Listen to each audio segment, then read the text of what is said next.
કેન્દ્રીય મંત્રી સી.આર. પાટીલે ઉદ્ઘાટન કરેલો 34 કરોડ રૂપિયાનો બ્રિજ હવે શોભાના ગાંઠિયા સમાન બની ગયો છે.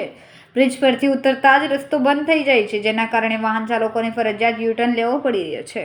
કારણ કે આ બ્રિજ સાથે જોડાતો રેલવે ક્રોસિંગ ઓવરબ્રિજ હજુ સુધી માત્ર 56% જ પૂર્ણ થયો છે.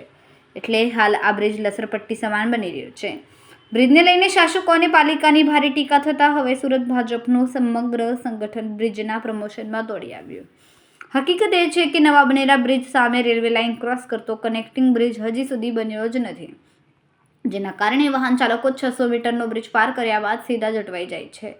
સુરતના મેયર દક્ષેશ માવાણી, શહેર ભાજપ પ્રમુખ પરેશ પટેલ તેમજ ભાજપના કોર્પોરેટરો સોશિયલ મીડિયામાં થયેલી ટીકા બાદ હવે રાત્રે બ્રિજના પ્રમોશન માટે પહોંચ્યા હતા. 2019માં સિદ્ધાર્થનગર રેલવે ઓવરબ્રિજનું કામ મંજૂર થયું હતું, પરંતુ આજે પણ તેનું 56% કામ અધૂરું જ છે. 7 વર્ષ વીતી ગયા હોવા છતાં પણ બ્રિજની કામગીરી પૂર્ણ થઈ નથી. આ વિલંબના કારણે પ્રોજેક્ટનો મૂળ ખર્ચ 59 કરોડ રૂપિયા હતો, જે હવે વધીને 74 કરોડ રૂપિયા થઈ ગયો છે. અર્થાત તંત્રની બેદરકારીને કારણે જનતાના પરસેવાના વધારાના 15 કરોડ રૂપિયા ખર્ચાઈ ગયા છે. હવે મેયર દાવો કરી રહ્યા છે કે આ બ્રિજના કારણે ઇન્ડસ્ટ્રી વિસ્તારના 1800 યુનિટને ફાયદો થયો છે, પરંતુ અત્યાર સુધી કોઈને આ ઇન્ડસ્ટ્રીઝ યુનિટ દેખાતા નહોતા. હવે ઇજ્જત બચાવવા માટે આ યુનિટ પણ દેખાડવામાં આવ્યા છે. હવે જોવાનું રહ્યું કે ક્યારે આ અધૂરું રેલવે ઓવરબ્રિજ પૂર્ણ થાય અને જનતાને ખરેખર રાહત મળે છે. આજે સુરત મહાનગરપાલિકાની સામાન્ય સભા પત્યા બાદ સુરતના કોર્પોરેટરો અને ભારતીય જનતા પાર્ટીના કાર્યકર્તાઓ અને ઇન્ડસ્ટ્રીયલ એસ્ટેટના પદાધિકારીઓ આજે આ પુલના બીજા છેડે, એટલે કે જ્યાં ઉદ્ઘાટન કરવામાં આવ્યું હતું તેના બીજા છેડા ઉપર ભેગા થયા છે.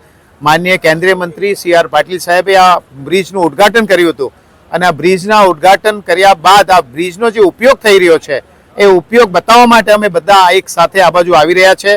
આજે મોટી સંખ્યામાં ઇન્ડસ્ટ્રીયલ એસ્ટેટ, જે ઇન્ડસ્ટ્રીયલ એસ્ટેટનો બેનિફિટ આ બ્રિજને કારણે મળી રહ્યો છે અને એમાં સૌથી મોટી વાત છે કે આ બ્રિજ એ સુરત નવસારી રોડને ક્રોસ કરીને ઓવરબ્રિજ બનાવવામાં આવ્યો છે ને એની સાથે કનેક્ટિંગ બીજો આરોબી લોકોને એ ખબર નથી, આની અપ્રચાર, એક ખોટી માહિતી લોકો સુધી પહોંચાડવામાં આવી રહી છે કે આ બ્રિજનો ઉપયોગ નથી, આ બ્રિજની કંઈ જરૂર નહીં હતી, અડધો બ્રિજ ખોલી નાખવામાં, અડધો નહીં, આ બ્રિજ પૂરેપૂરો અહીંયા પૂરો જ થાય છે. તમે પણ વિડીયોમાં લોકોને બતાવો કે ઇન્ડસ્ટ્રીયલ એસ્ટેટ કેટલો છે, અહીંયા બિલ્ડિંગો તમને દેખાશે બાજુમાં અને એની સાથે સાથે બ્રિજનો એપ્રોચ દેખાશે. અહીંયા રોડ સંપૂર્ણપણે ચાલુ છે, એ જોઈ શકાય છે.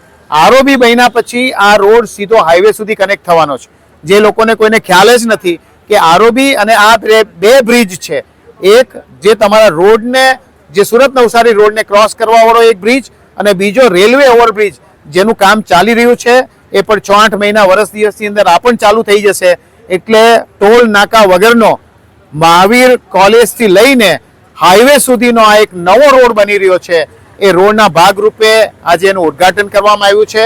એના કારણે ઇન્ડસ્ટ્રીના મિત્રો જે રીતે ઉપયોગ કરે, આપ સાંભળો છો અત્યારે તમને ટેમ્પાનો અવાજ પણ તમારા એની અંદર આવી રહ્યો છે કે અહીંયા ઇન્ડસ્ટ્રીના લોકો આનો વપરાશ કરી રહ્યા છે.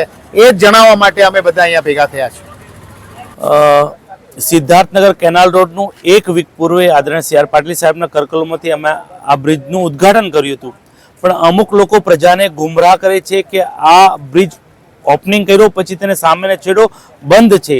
આજે હું જાતે આવ્યો છું અને અહીંયા આ રેલવે ઓવરબ્રિજનું કામ જે ચાલુ છે તેને પેરેલલ 1800 જેટલી ઇન્ડસ્ટ્રીઝ આવી છે, 40,000 જેટલા એમ્પ્લોય રોજ અવર જવર અત્યારે ચોકડી પરથી કરતા, પણ આ ઓવરબ્રિજના હિસાબે તે લોકો ચોકડી પરનું જે ટ્રાફિકનું ભારણ હતું તે પણ ઘટ્યું છે.